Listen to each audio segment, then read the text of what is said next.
Wanted to talk for just a couple of minutes today about whether or not you should try and control tomato hornworms in your garden. Now, at first glance, I can see where that might sound a little nuts. Like, obviously, these things are huge. They do big damage. They grow up to 4 inches, and they eat 4 times their body weight a day in foliage, which means they're eating 4 times their body weight a day in your tomato. And this tomato plant, you can see it's let's call it kind of middle age.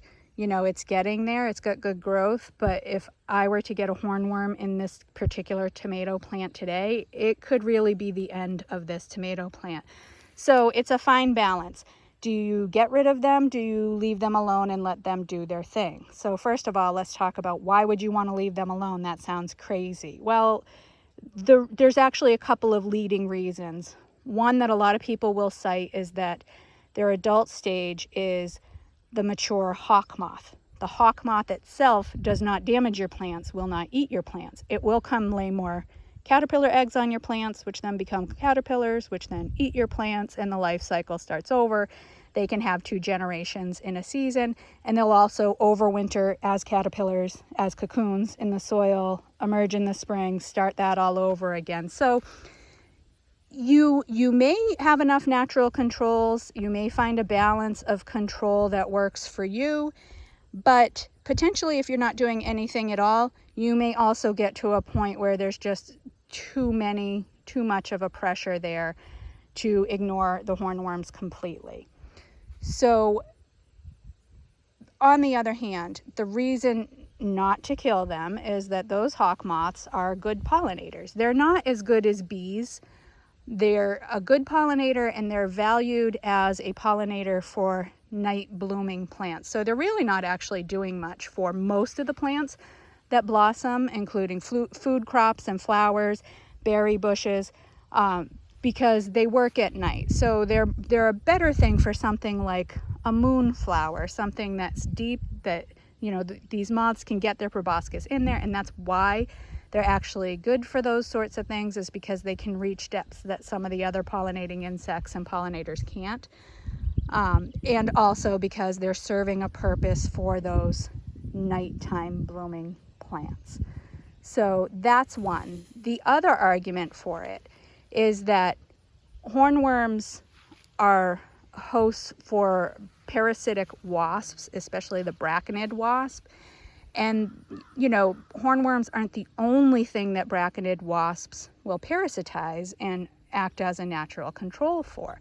So there's something to be said there, that if we're getting rid of all the hornworms, especially if you're getting rid of hornworms when they have the white kind of little capsules sticking out of their backs, those are, once you see those white capsules, you should definitely leave them alone and not kill them, because those are wasps getting ready to hatch that are going to do a lot of good out in the world as parasitic wasps.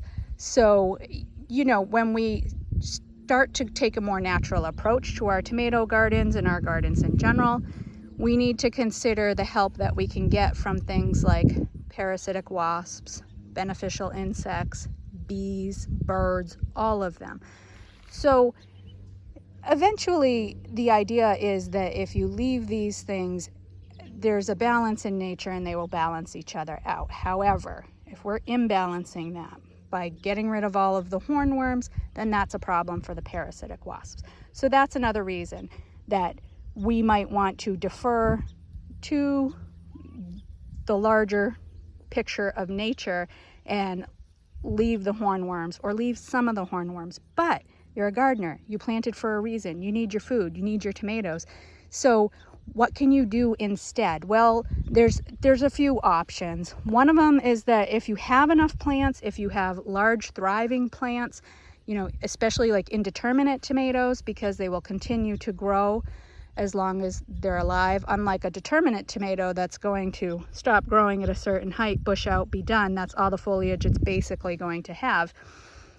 Maybe an indeterminate tomato can handle that. Maybe it can outgrow and outpace the effects of the hornworms.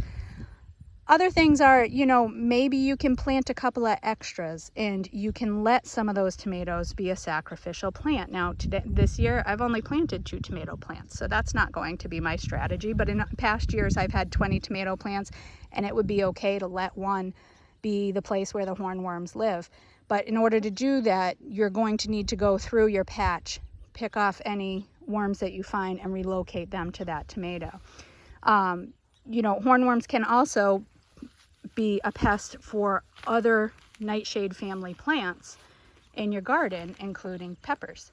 And in peppers, because they're a smaller plant, they can have a harsher effect. But those are another option for a sacrificial or a trap crop plant. As a trap crop, you know, the moths are probably going to lay first in the tomatoes. So again, it would be an issue of relocation. There, you know, some others are eggplant and tobacco and potatoes even though I've never really seen a hornworm on a potato, they can eat on them. So that could be an option for relocation. And once they're there, they're not going to crawl across your garden to go back to the tomato. They're just not those kind of travelers when they're in their caterpillar stage.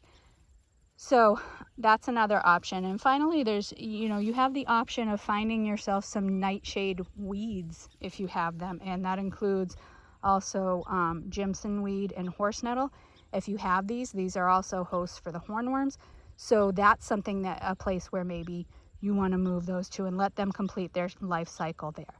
So options there, more options in the article. I hope you'll read through it and decide on your own. You know, the right decision for everybody is different. I can't tell you, yes, you need to kill them all. No, don't kill any of them. Kill some, leave others. I can't tell you that because your individual situation is your own in your garden, and that's something only you can decide. But it is nice to know that there are options and there are actually reasons why we might want to step back from, you know, just completely eliminating the hornworm population.